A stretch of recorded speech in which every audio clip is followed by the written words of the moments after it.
Good morning. Welcome and thank you for joining us for our Northern Light Health Business to Business Zoom conference. The number of people getting infected seems to be improving and people needing hospitalizations is improving. But there are viral variants from the United Kingdom, Brazil, and South Africa, and we are trying to understand what these are going to mean. It's all moving so fast and changing, always changing. Today, we'll get an update on the latest COVID-19 information, where we are with the statewide vaccination program, a look back at safety to see what we have learned over the last year, and we'll look at dealing with mental health issues. An awful lot to cover over the next hour, so fasten your seatbelts. I'm Dr. Ed Gilkey, Senior Physician Executive at Northern Light Beacon Health. I'll be your moderator for the next hour. Our panelists today are Suzanne Mooreshead, Infection Control Specialist at Northern Light Health, Matt Marston, Associate Vice President at Northern Light Pharmacy, Angela Felicia, Director of Healthy Life Resource Program at Northern Light Acadia, Dr. Jim Jarvis, Director of Clinical Education and Incident Command Section Chief at Northern Light Health. Before we get started, I will read our legal disclosure. The coronavirus pandemic is an ongoing, continuously evolving situation. Northern Light Health encourages everyone to follow federal and state governmental guidance and mandates. Northern Light Health does not know the particulars of your situation, so the information presented today is general in nature and is based upon Northern Light Health's own experience, which may or may not apply in your specific situation, and which may be revised as we learn more about the coronavirus. Accordingly, following any guidance Northern Light Health presents today in no way guarantees that you, your employees, and/or your customers and clients will not contract or spread the coronavirus. A reminder, this hour is for you. If at any time you have a question for one of our panelists, please use the chat function. I'll keep track of your questions and have our speakers respond. Also, I hope each of you will take a few minutes immediately following this hour to answer our quick 5-question survey. Your input directly affects our topics and helps guide our future conferences. Our panelists will share some key information first, then we will have questions and answers. First up is Dr. Jarvis, who will provide the latest information on COVID-19. Dr. Jarvis? Thank you, Ed. And I just want to say that I am broadcasting live from the Cross Insurance Center here in Bangor, where we hope to vaccinate 2,000 of our fellow Mainers today. As Ed said, the numbers are looking better, and that's great news for us to hear. So both the number of cases, the new cases of COVID-19, and hospitalizations have declined steadily, both here in the United States and around the world. And that's good news for everyone, but it does not mean that the pandemic is over, nor does this mean that we need to let our guard down. As Ed stated, there are new variants that are floating around the world right now and have reached the United States. And there are some new variants that have actually developed here in the United States, some of which are more infectious than the predominant strain we've dealt with over the last 12 months. And what does that mean? That means that these strains can infect from one individual to another more readily. And while the good news is most of these variants do not cause any more severe disease or death than the strain that we've been dealing with because they spread more rapidly, that means that we will have more people who are sick, and therefore we will actually see a greater number in that. And so that's alarming to us. So here's our state numbers here, and you can see that again, that same trend has continued. In Maine, we pretty much have had just 2 surges where some other areas around the country have had 3. But the prediction is that specifically because of that new variant that they first discovered in the UK is now becoming more widespread in the United States and has been detected here in Maine, that we may see a 3rd surge happen sometime during the month of March. And again, that's just that reminder to us that we have to be vigilant, wearing our face coverings when we're out in public, remaining 6 feet apart when we're out in public, not congregating outside our own households, and washing our hands frequently. Next slide. I think that might be my last one. Yep. And that Thanks, just Jim. turns us right over to vaccine update. Okay, well, thank you, Jim. Next up is Matt, who will provide the latest information on vaccinations. Matt? Good afternoon, everybody. I'm happy to provide some positive news as well on the vaccination front. So as of February 15th, when this slide was put together, we had a total doses administered of just over 245,000 doses in Maine. And first doses account for 174,000 of that, which represents about 13% of our Maine population. And then just over 5% of which have received their second and final doses as well. And I want to comment too that just since February 15th, fast forward to February 18th, we've gone up a whole percentage point. So now we're up to 14% of Mainers receiving their first dose. So we are making forward progress here in the vaccination effort. And you can see by vaccinations by county, it essentially follows the I-95 corridor in terms of people being vaccinated, which is also where a lot of our major medical centers are centered. So we do recognize, and we're working on strategies for the more rural populations in Maine to get vaccine out to groups, but still the single greatest way to get vaccine right now due to cold storage and the multi-dose vial considerations of the vaccine itself is to go to large mass vaccination centers. So we are encouraging folks to travel who can to get to the vaccine, to get immunized in the eligible vaccination categories, which I'll go into next. Currently, Maine is in phase 1B of the vaccination effort, and earlier phases, such as phase 1A, are ongoing, and this will be the consistent trend as we move along the vaccination effort.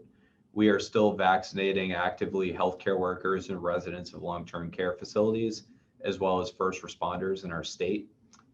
And currently, we have now opened into ages 70 and older in the phase 1B category. So some area of confusion as well is that phase 1B encompasses many groups. It encompasses those that are 65 and older, those with high-risk conditions, and quote-unquote critical frontline workers. But it's important to recognize that the state is doing a phased approach even within phase 1B, and that they are moving through these groups, which represent large numbers of individuals on a step-by-step fashion.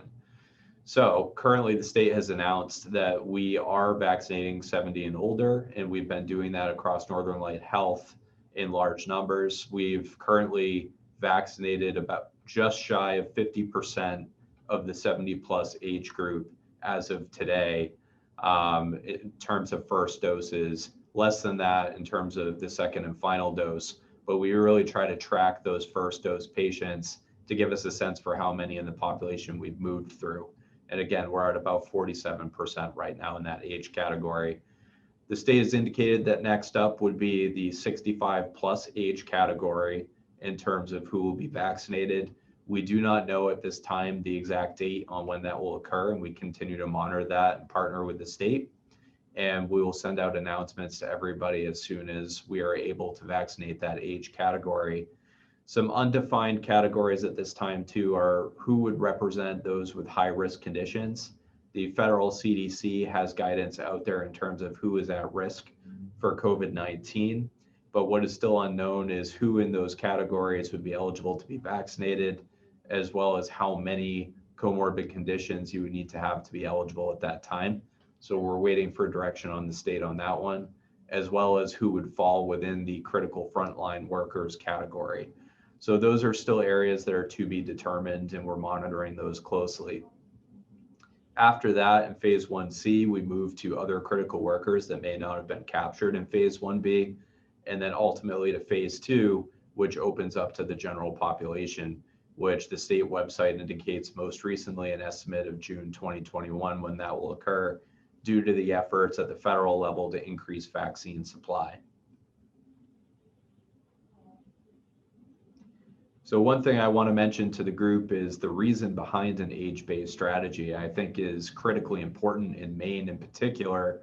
The data on the right side of this slide here comes from the CDC, and you can see that risk of hospitalization and death increases exponentially with age, and those in the 85 plus category being at a 630 times increased risk of death from COVID-19.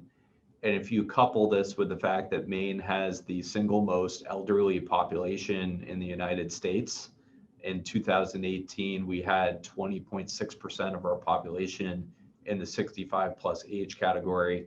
And year over year, our elderly population continues to increase. So this is of particular concern for Maine as a state in our vaccination strategy, recognizing we have a large number of at-risk elderly in our state that need to be vaccinated, and making sure that they have access to that vaccine is of critical importance to all of us. So what's on our horizon? As I had mentioned, vaccine supply is steadily increasing, and we've seen that week over week, which is welcome news. At the outset of the vaccine rollout, we did see a couple weeks where actually our vaccine allocations had decreased week over week. Now we are consistently seeing that vaccine supply increase week over week, and that's encouraging news for all of us as we want to get the vaccine available. There's a continued focus on vaccinating the elderly, and particularly in the state of Maine, as was mentioned in the slide prior. And there's work being done all over the state to establish max vaccination sites, such as Cross Insurance Center in Bangor and in other areas around the state as well, to be able to accommodate high volume throughput of vaccinations in a safe environment where people can be spaced 6 feet apart and protected from the cold. So that is going to be a key strategy for us. The nature of these vaccines makes it very difficult to do one-off vaccinations in sites like physician offices or in an individual's home. And we eagerly await for vaccines on the horizon that are more effective in those types of environments, which I'll talk about. The federal retail pharmacy program also rolled out within the last week.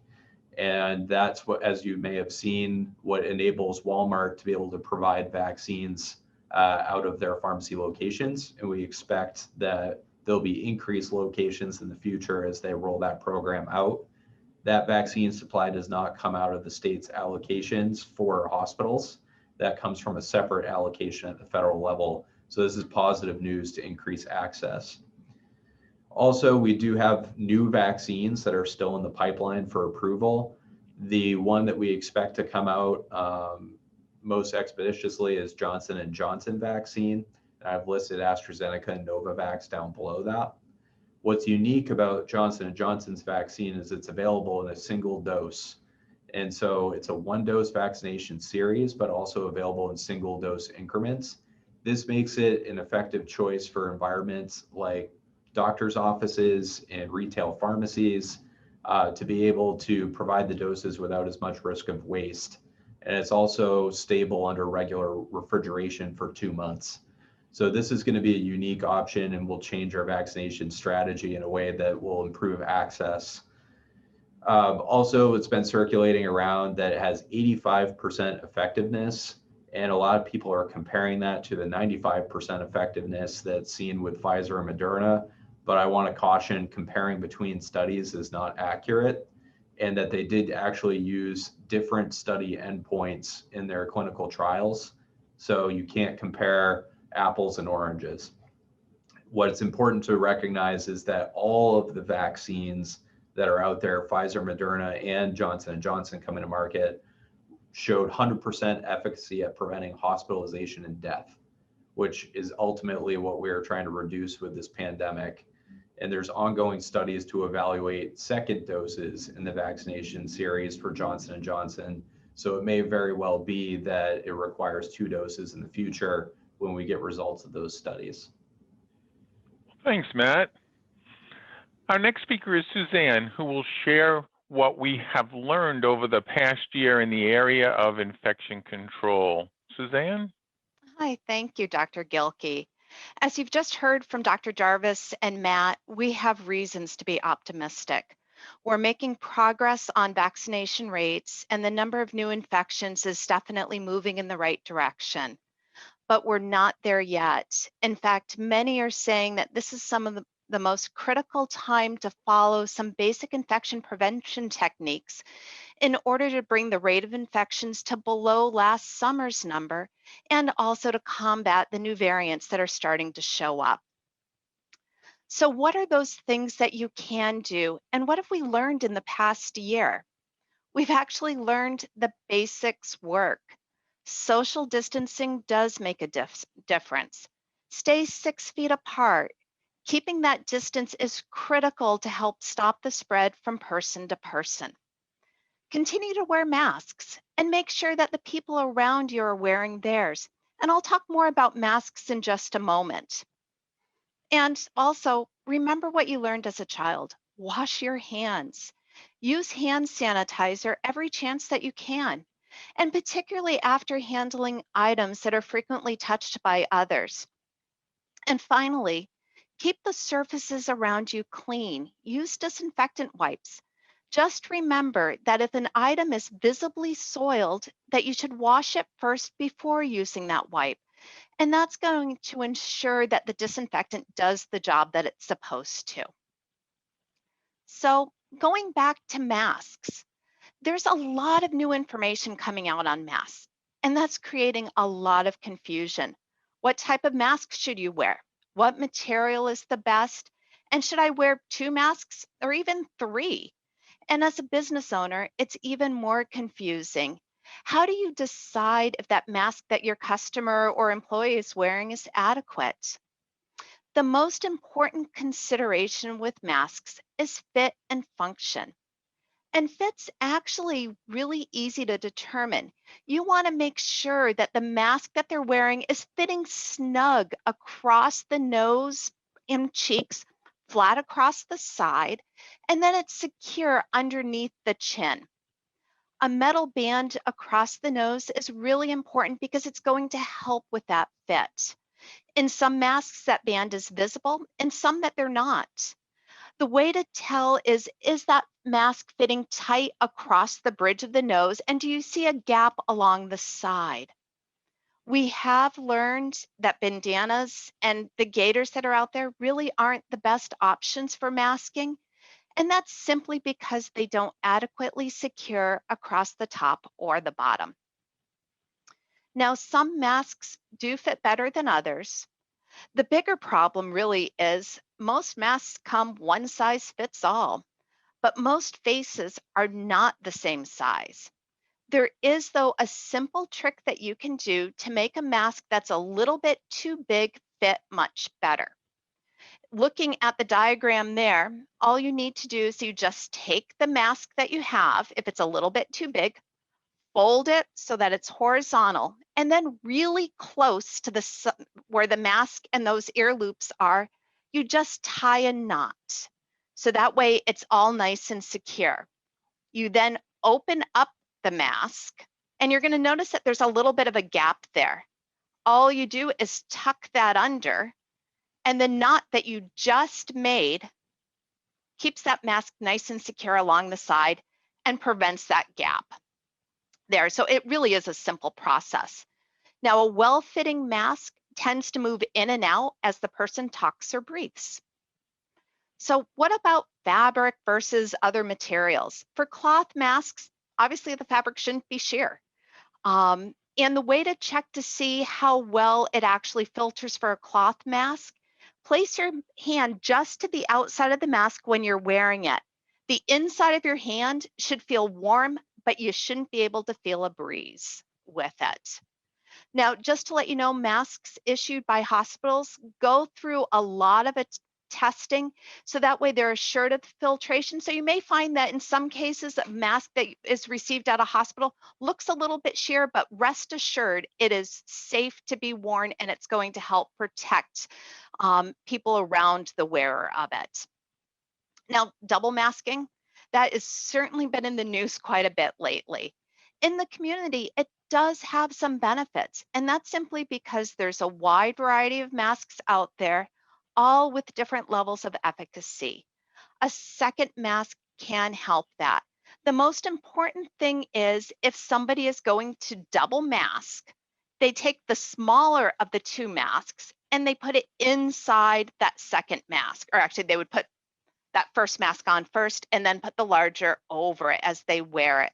The reason for that is that second mask, it's helping to keep that first mask smooth and fitting along the face and helps keep it secure so it doesn't slide down as people talk.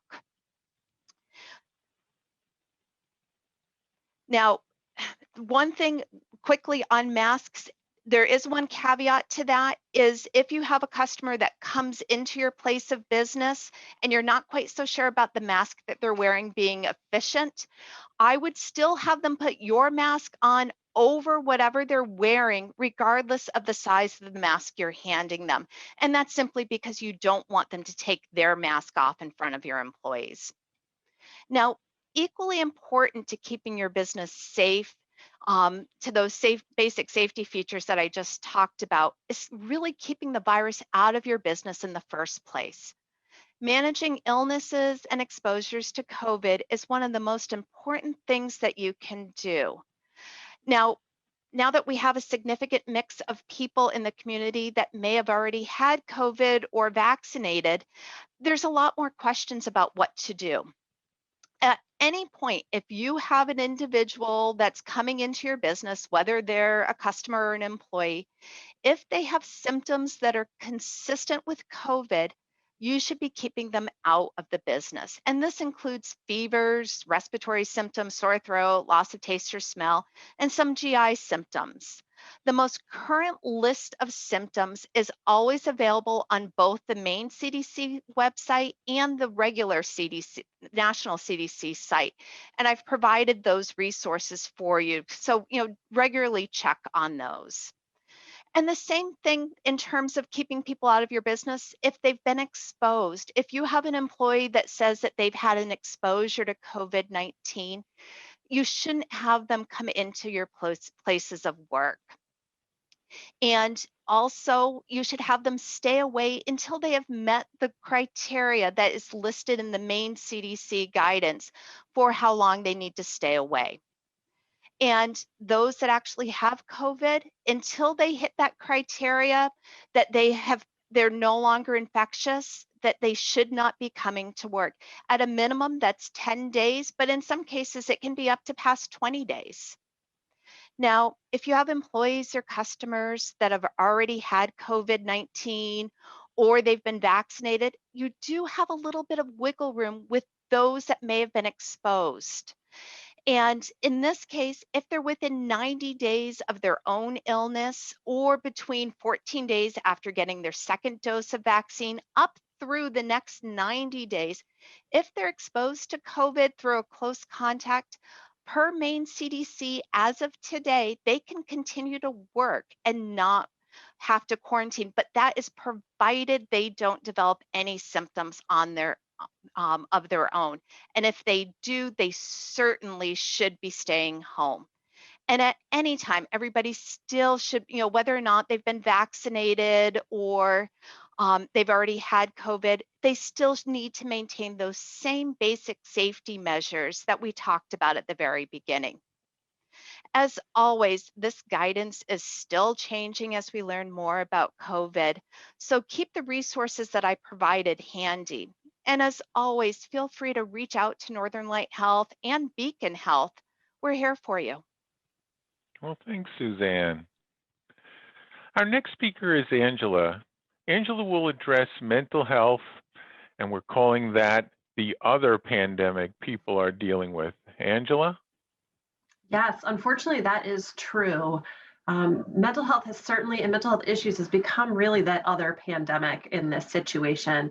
I just even pulled some headlines that you may or may not have even seen in the news recently that talked about how prevalent mental health conditions have become in the context of the pandemic. Next slide. The Kaiser Family Foundation has recently put out a study that actually indicated the amount of adults in our society at large that are experiencing signs and symptoms of anxiety and depression. And you can see too that those adults that have kiddos in the household are at high risk and are really experiencing those signs and symptoms in a large amount of folks. Next slide. So what are those, right? What are we looking for? How do we know if we ourselves are either experiencing these symptoms or if we see them in our employees? These are some very common signs and symptoms of anxiety, depression, stress that I have listed here. It's certainly not an exhaustive list, but these are really common. They're so common, in fact, that really I think of these as normal and predictable. We sort of know that when we're in a high stress situation, we're going to be more irritable, we're going to be more cranky, it's harder to think clearly. We all experience that muscle tension. I'm sure most of us have experienced that. Those behavioral signs, appetite changes. Of course, many of you maybe have seen the joke on social media going around about gaining the COVID-15 instead of the freshman 15. We're seeing a lot of these signs and symptoms in ourselves. And then, of course, you're probably seeing some of these in your employees as well. Next slide. And we know that the impact of these symptoms of anxiety, depression, stress, they really impact us in all aspects of our life. In the workplace, you may end up seeing folks who are arriving to work late. Even if you have a remote workforce, maybe they're logging on late. That phenomenon of presenteeism as well, I always like to highlight, because it might in fact be that your employees are in fact showing up, but they're really going through the motions. They're not bringing their best self forward. It's going to really impact how well your workplace functions. Next slide. So what do we do about this? This is a long situation. We really want to build resilience, both in ourselves, but also in our employees. So all of these crises, it's so important to think about how do we build that resilience. Oftentimes when we think of resilience, we think in terms of an individual person, an individual being physically, mentally, emotionally strong, or even gritty. That's a term that I've seen used. That is also true. However, there are ways that an organization as a whole can develop resilience, and that an organization can help their workforce develop resilience. And there's a couple ways I'm going to talk about as to how we can do that with our workforce. So one of the ways is to really create this culture of resilience in your organization. It's critically important for managers, leaders, supervisors to really model the type of resilience you want to see in your employees. Employees learn what is allowed in the work culture by following their leaders. Being as transparent and open with your communication as you possibly can be, and remembering that perception is reality. In all your planning and communication, consider not just what your overt message is, but how that message is going to be received and perceived by your employees. That feeling or that perception is actually what employees are going to really remember. And then normalize, normalize, normalize.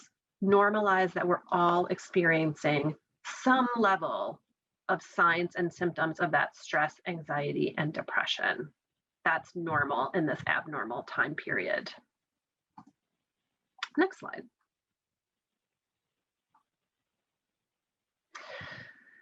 So in some previous talks, I've talked about the fight, flight, or freeze response. That's really the fancy way of saying that's the anxiety, the stress response. We are hardwired to have that fight, flight, or freeze response in stressful situations. It is completely normal. We actually need it to survive. So we want to talk about that response as if it's normal. We're going to see that because we're normal humans.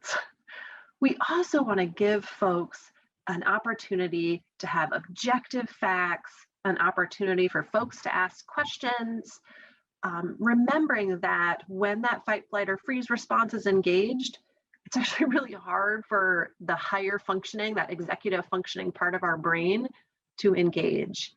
Basic things get missed, and it's harder to remember things. So over communicate is not actually possible during a time of stress. And then of course, when we are stressed, give your employees an opportunity to be involved in whatever level is pertinent for your particular workplace in any kind of planning, process, procedural outcomes. That sense of control can be really helpful.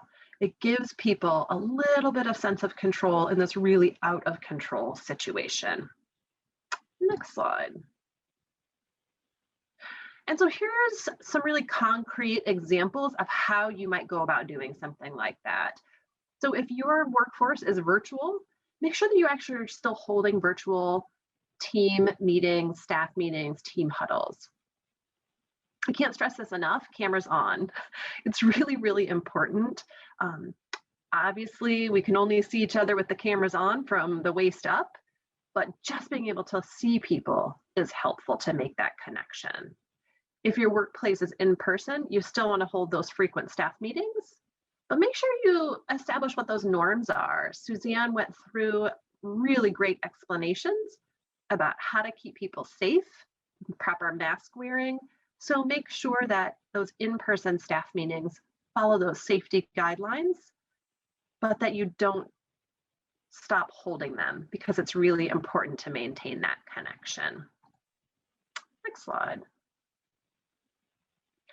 And then everything is kind of abnormal. You know, we've been doing this, we collectively, the pandemic now, about 11 months or so, give or take. We still have an opportunity to explicitly decide what do we want normal to look like. So we will still want to give folks an opportunity to have the quote water cooler talk, where you're just sort of communicating, you're interacting with your coworkers. So purposely build time into people's day for that. Purposely build time in where you actually are asking folks, how are you feeling? So that you're really checking in with folks and making it part of the norm, where everyone can sort of say, hey, I'm actually a little bit stressed today, I'm a little bit tired, so that it ends up sort of being normal and okay. Empathizing with that emotion, not necessarily turning yourself into a counselor.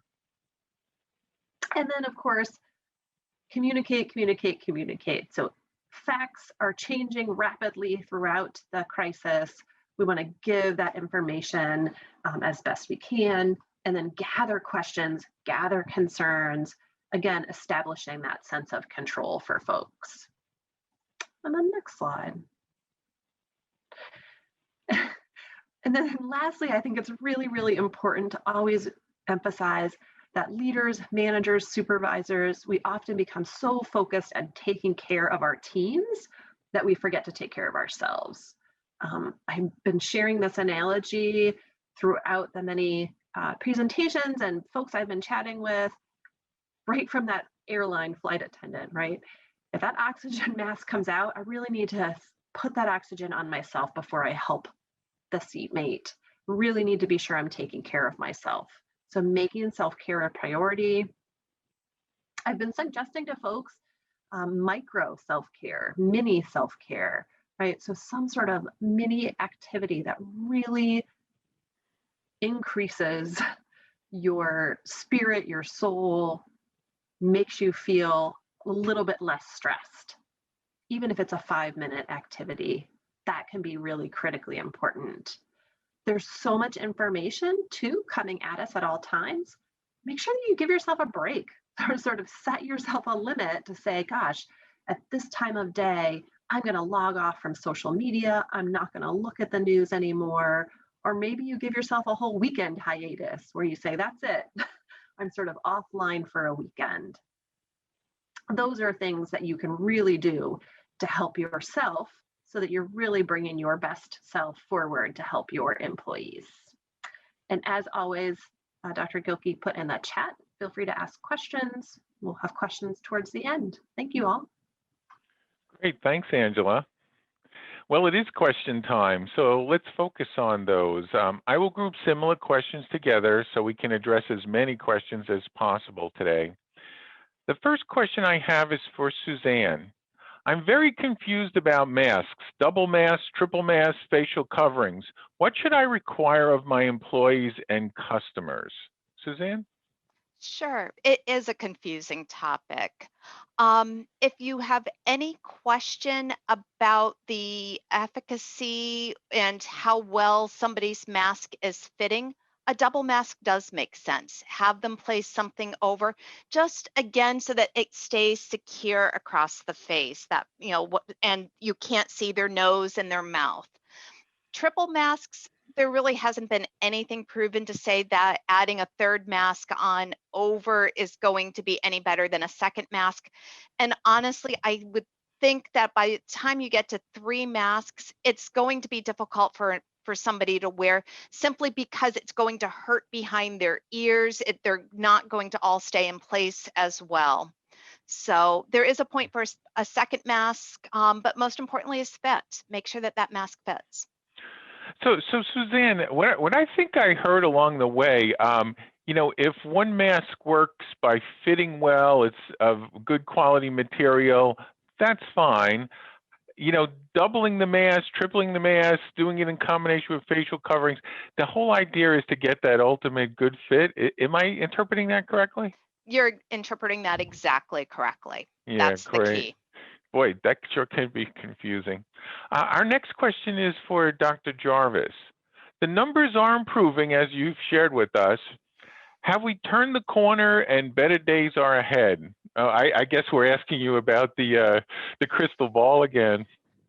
And I appreciate you asking me those crystal ball questions, Ed. That's just wonderful. So first of all, I want to say better days are always ahead. No matter what, the human race has been resilient and able to find ways to navigate many other crises in the past and always find the good at the end of the tunnel. But it's how long the tunnel is, that's the issue that we're dealing with. And unfortunately, no, I don't think we're through the end of the pandemic, and it won't be a while. It'll be a while before we get there. You've heard me say many times that I feel we will be stating that we need to wear our face coverings and physically distance and probably limiting gatherings all the way through calendar year 2021, because it will take that long for us to vaccinate a significant amount of the population and then feel comfortable that the vaccine works against all variants and that it has lasting effect beyond the immediate period of when people get vaccinated. But we are in a much more positive time now than we were even just a few weeks ago, when we were talking still about some record numbers of hospitalizations and individuals being infected. So that's been a big improvement to us. Most of that improvement, though, has to deal with the fact that we haven't had a major holiday in a few weeks, so we haven't seen the travel that we've been seeing before. And we've been seeing a lot more people adhering to things like simple things like wearing their face coverings out in public. And that really has been what's been bending the curve for us at this point. The next phase will be as far as vaccine goes. Yeah, thanks, Jim. I have a couple of vaccine questions, Matt. The first one is, what percentage of over 85 years of age have been vaccinated? And I think Dr. Shah shared with us that focusing on the 70 plus, which was the governor's directive, 70 plus in Maine is about 193,000 people. And as of the end of last week, we're at about 1/3 of the way there. So I don't know if you have the cohort of over 85 or not. Matt? So the state right now is tracking 80 years of age and older, which I can give you the metric on that. As of today, 49.81% of the 80 plus age group has been vaccinated, as compared to 46% of the 70 to 79 age category. So we're making some very good progress in that 70 plus, including 85. We are, yeah. So if you aggregate the two of them together, that puts us at 47.36% of that age category receiving their first dose. So we do hope to, as was mentioned in some prior meetings that we've had, receive over 80% of our Maine population receiving vaccine. That's the ultimate goal, so we can start seeing herd immunity form out in the public. So we're continuing to press that, and the state does monitor vaccination rates as part of their effort to identify when we can move into other categories. So the faster we get these groups done, the further ahead we will be able to go as a state. So it really is the vaccine supply that's still limiting us, not so much being able to do it. Absolutely right. So right now, supply is still the limiting factor in our ability to vaccinate the public. Okay. Well, it's good to know we have a very deep bench strength to accomplish this task. I have another vaccination question, and Matt, I'm not sure if you or Dr. Jarvis will be in a better position, so we'll start with you, Matt. What is the process at mass vaccination sites such as Walmart to validate that you fall under Tier 1A, 1B, et cetera? So, the right people getting the vaccination according to the CDC and governor's directives. Yeah, so I can speak to what I know in terms of Walmart. They use a website screening mechanism similar to what we do at Northern Light to identify individuals that are eligible to receive the vaccine per the state's guidance. All sites have been asked to provide some validation at the vaccination clinic themselves. And the other thing that we do as well is we spot check and audit appointments that are made through our systems to try to identify anyone that might fall outside of the eligibility category. And we make sure that we reach out to those individuals and assess that. So we have a proactive approach, and we also have an approach on site at the vaccination clinics as well. We do ask that people bring form of identification with them to the clinics to indicate name, date of birth, and also that they are a Maine resident is another criteria that the state is looking for individuals to provide, because we are not to be vaccinating those that come from out of state to our clinics. If you're a healthcare worker, we do ask that you bring form of proof of employment and indicate what your position and role is within that employer. Great, thanks, Matt. Dr. Jarvis, I recognize that you have a statewide role in the vaccination program, the mass vaccination for our entire population, so you have a lot of insights on that. And I understand that the governor's office through Attorney General Fry has really issued clear directions that Matt has laid out, and your perception on how that's being handled across the state. So I think, for the most part, people have been following the rules, but there are always those that try to skirt those rules. And as Matt said, here at Northern Light, we do have a double check process and have seen individuals who have inadvertently put in an incorrect birth date. And similar plans happen at the other large vaccination sites around the state. So I don't think that we're seeing too much of that in Maine, like we've heard in other states, but it does happen.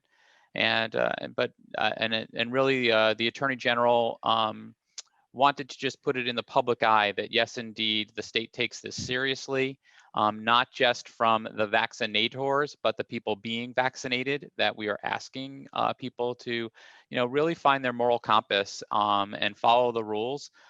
Because it's important from a population standpoint. If you are not one of the individuals that we are currently vaccinating, you're taking that vaccine away from somebody who desperately needs it.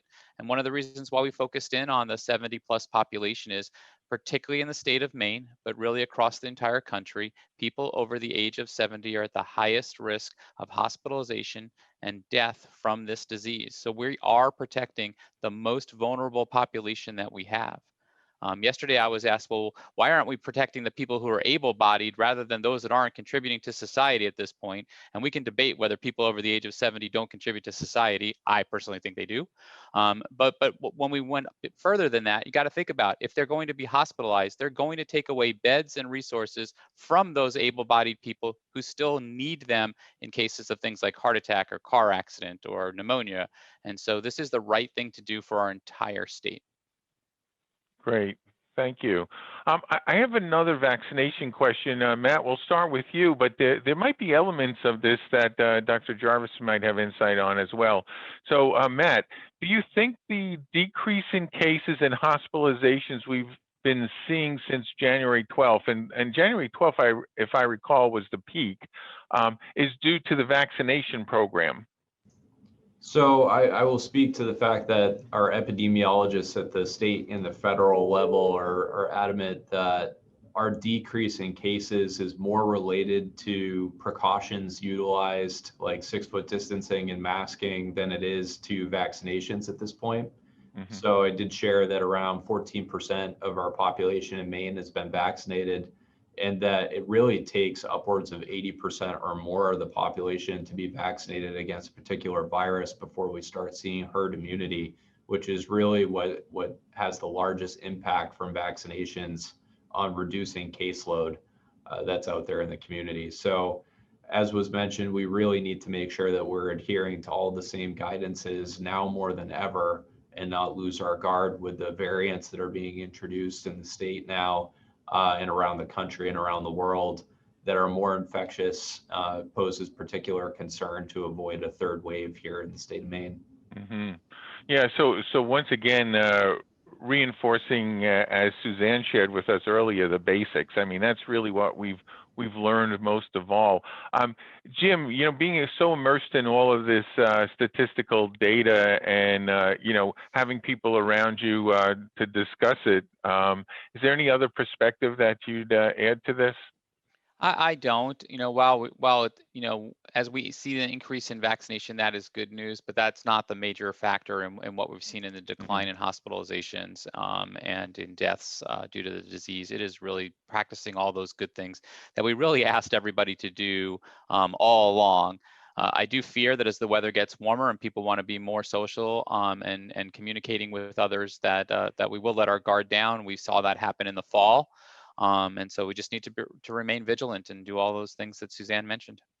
Yeah, and Jim, I'll do a follow-up question here. So when you think about what Matt said, herd immunity really shooting for around 80% vaccinated, and we've learned that vaccination might actually afford greater immunity than the natural disease, and of course we have the variants that are floating out there that we have to deal with. Do you think the fact that we're actually immunizing people who have had COVID as well, healthcare workers, et cetera, do you think that we can count people who have had COVID already as part of the herd immunity or not? So I don't think so, Ed, and we have some good data to suggest that that's the correct way to look at it, because we know that people after about 90 days after their initial infection, that their immunity does not reach the level that we see with the vaccination 90 days after you've been vaccinated. And on top of that, we have more evidence now that people are being reinfected after having the infection once before. And again, that lends itself to what we know about coronaviruses in general, not just this specific one. Human beings continually get reinfected with coronaviruses year after year, as they are one of the major class of viruses that cause the common cold.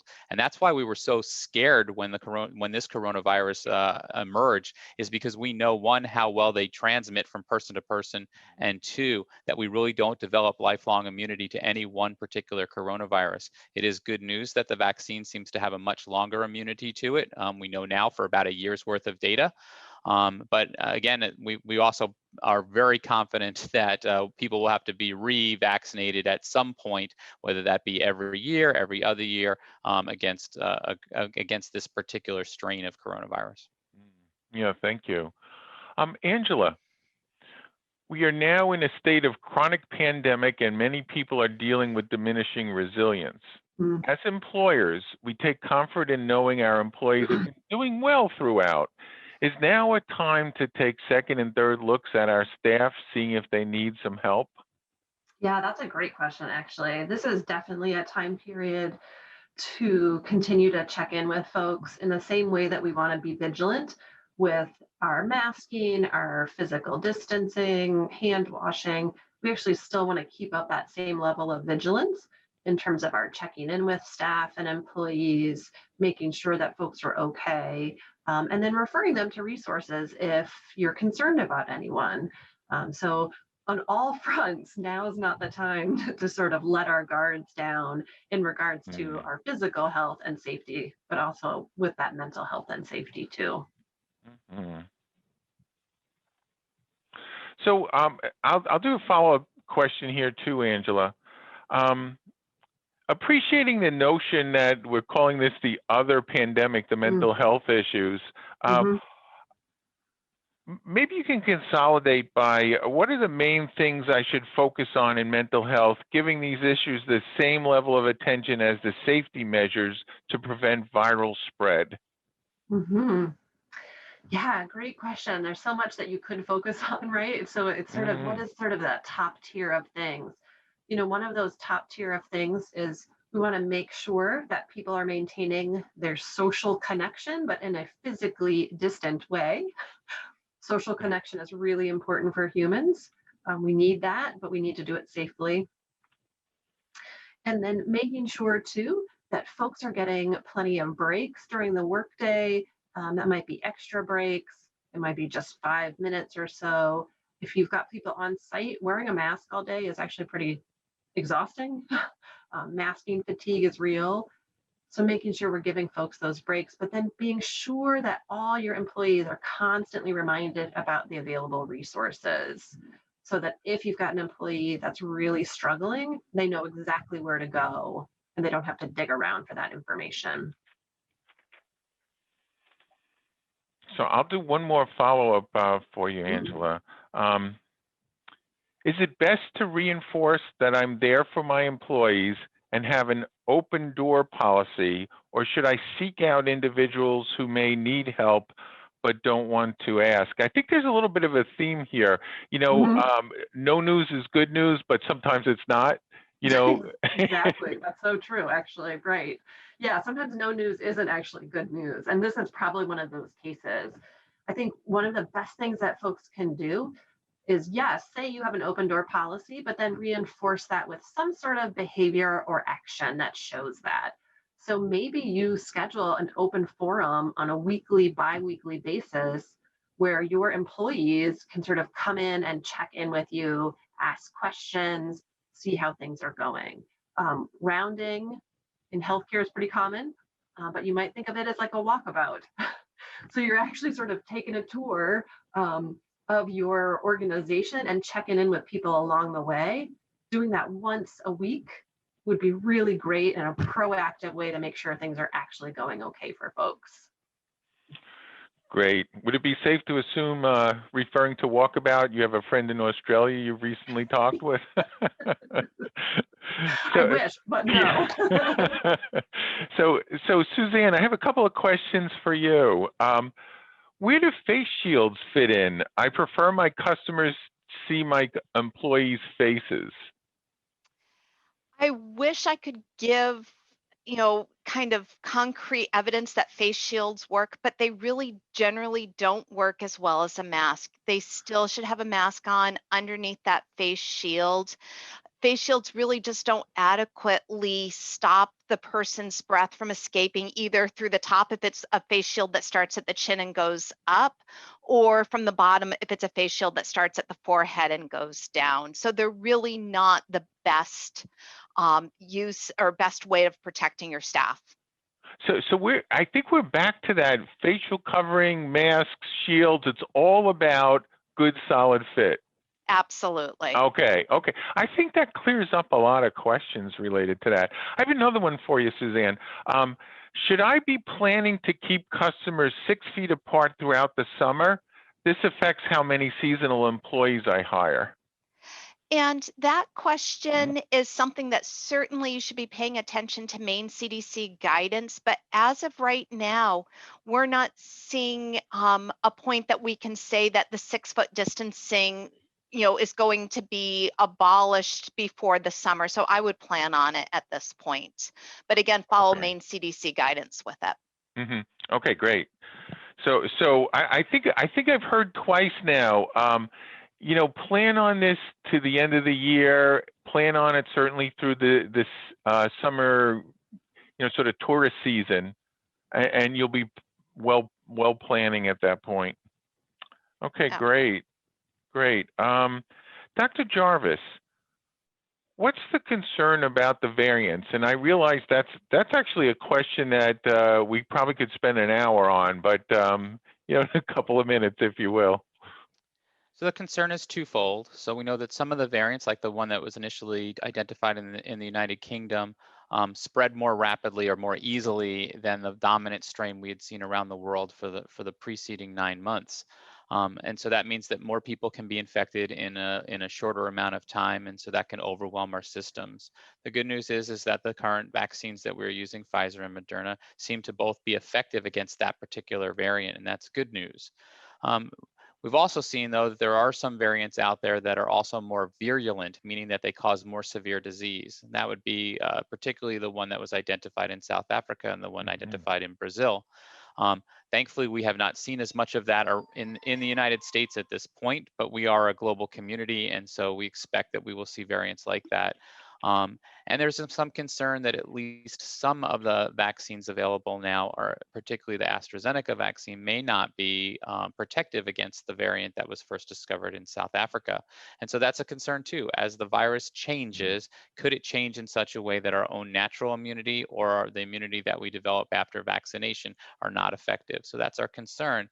And how do we continue to keep those under control? Well, it's by keeping the overall amount of virus in our population in a very low amount.